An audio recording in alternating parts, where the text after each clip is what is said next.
খিচুড়ি, পোলাও অথবা সাদা ভাত, এরকম মচমচা ২ পিস বেগুন ভাজা হলে আর কি লাগে। বেগুন দিয়ে তৈরি যে কোনো ধরনের রেসিপি আমার বেশ পছন্দের। আর বেগুন দিয়ে কিন্তু অনেক ধরনের রেসিপি তৈরি করা যায়। বাংলাদেশে বেগুনের সবচেয়ে জনপ্রিয় রেসিপি হচ্ছে ইফতারে তৈরি বেগুনি। আমার চ্যানেলে অলরেডি বেগুনের ২টা রেসিপি রয়েছে। একটা হচ্ছে আচারি বেগুন ভুনা এবং আরেকটা হচ্ছে ইফতারের জন্য কিভাবে মচমচা এবং ফুলকো বেগুনি তৈরি করা যায়। আজকের বেগুন ভাজাটা আমি তৈরি করব এরকম গোল সাইজের বেগুন দিয়ে।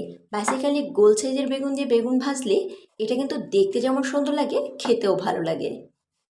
সবগুলো বেগুনকে এরকম গোল গোল করে কেটে নিয়েছি। বেগুনটা কাটার আগেই কিন্তু আমি পরিষ্কার করে ধুয়ে নিয়েছিলাম। এখানে একটা টিপস, বেগুনটা এভাবে কাটার পরে হালকা লবণ পানিতে যদি 10 মিনিটের জন্য ভিজিয়ে রাখা যায়, এতে করে কিন্তু বেগুনটা অনেকটা সফট হয়ে আসবে আর খুব কম সময়ে কিন্তু বেগুনটা ভাজা যায়।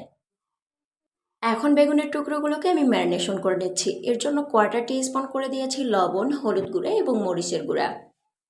টেস্টটাকে আরও একটু স্ট্রং করার জন্য 1/4 টিস্পুন দিয়েছি ধনে গুঁড়া। চাইলে এখানে ধনিয়া গুঁড়ার পরিবর্তে ধনেপাতার কুচিটাও ব্যবহার করতে পারেন। সর্বশেষ দিয়েছি 1 টেবিল স্পুন রেগুলার রান্নার তিল। তিলটা দেওয়ার কারণে বেগুনটা কুট করতে সুবিধা হবে আর ভাজা যাবে খুব ইজি ওয়েতে। প্রত্যেকটা বেগুনের গায়ে কিন্তু এভাবে মশলা মাখিয়ে নিয়েছি। বেগুন ভাজাটাকে আরও একটু টেস্টি এবং ক্রিস্পি করার জন্য 2 টেবিল চামচ নিয়ে নিচ্ছি ব্রেড ক্রাম্বস। এখন অনেকেই প্রশ্ন করতে পারেন, সবার হাতের কাছে তো আর ব্রেড ক্রাম্বস থাকে না, তাহলে আমরা কি ব্যবহার করব? ব্রেড ক্রাম্বসের পরিবর্তে চাইলে সমপরিমাণ কর্নফ্লাওয়ার ব্যবহার করতে পারেন। এখন আলতো হাতে খুব ভালো করে সবগুলো বেগুনের টুকরোর সাথে ব্রেড ক্রাম্বসগুলোকে লাগিয়ে নিচ্ছি। সবচেয়ে বেশি ভালো হবে বেগুনটা এরকম মাখানোর পরে 10 মিনিট পর্যন্ত রেস্টে রাখা গেলে। আমিও 10 মিনিট রেখে দিচ্ছি, এতে করে কিন্তু বেগুন ভাজার টেস্টটা বেশ ভালো আসবে। চুলায় একটা ফ্রাই প্যান বসিয়ে দিয়েছি এবং এতে পরিমাণ মতো তেল দিয়ে তেলটা কিন্তু হাই হিটে গরম করে নিয়েছি। ঠান্ডা তেলে কিন্তু বেগুনটা দেয়া যাবে না, এতে করে কিন্তু বেগুনটা চুপসে যাবে।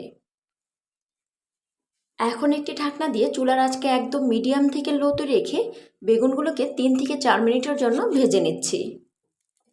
এখানে একটা টিপস, বেগুন কিন্তু কখনোই হাই হিটে ফ্রাই করা যায় না।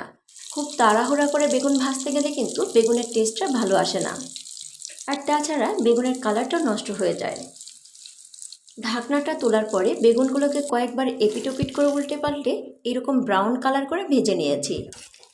বেগুন ভাজার কালারটা ক্যামেরা যতটা সুন্দর না লাগছে, বাস্তবে কিন্তু তার থেকে অনেক বেশি ভালো লাগছে।